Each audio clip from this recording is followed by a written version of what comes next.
Discovery channel पर एक documentary film release हुई है। नाम है सीक्रेट्स ऑफ सिनौली। ये फिल्म बताती है कि भारत के हजारों वर्ष के इतिहास को किस तरह से दबाया गया और बदला गया। उत्तर प्रदेश के बागपत जिले में एक गांव है जिसका नाम है सिनौली। इस गांव में हुई खुदाई में जो कुछ भी मिला उसने भारतीय सभ्यता के साथ हुए सबसे बड़े विश्वासघात की पोल खोल दी।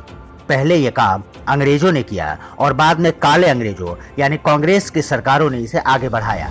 स्कूलों की किताबों को झूठ से भर दिया गया कि आर्यों ने बाहर से आकर भारत पर आक्रमण किया।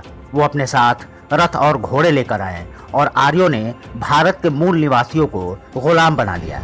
सिनौली में 2 वर्ष पूर्व हुए उत्खनन में घोड़े से चलने वाले रथ, तलवारें और कई हथियार मिले। कार्बन डेटिंग से पता चला कि ये सब कम से कम 3800 वर्ष पहले का है, यानी आर्यों के कथित अतिक्रमण से लगभग 800 वर्ष पहले। ये सारी चीजें साबित कर रही थी कि तब इस क्षेत्र में एक विकसित मानव सभ्यता रहा करती थी। उनके पास आज की तरह के आधुनिक अस्त्र शस्त्र और औजार हुआ करते थे जिन्हें जंग से बचाने के लिए उन पर तांबे और कांसे की प्लेटिंग की जाती थी। ये एक वैदिक सभ्यता थी। वास्तव में जिन्हें आर्य कहा गया वो यहीं के थे और कहीं बाहर से नहीं आए। खुदाई में ये भी पता चला कि यहाँ पर महिलाएं भी युद्ध में भाग लेती थीं।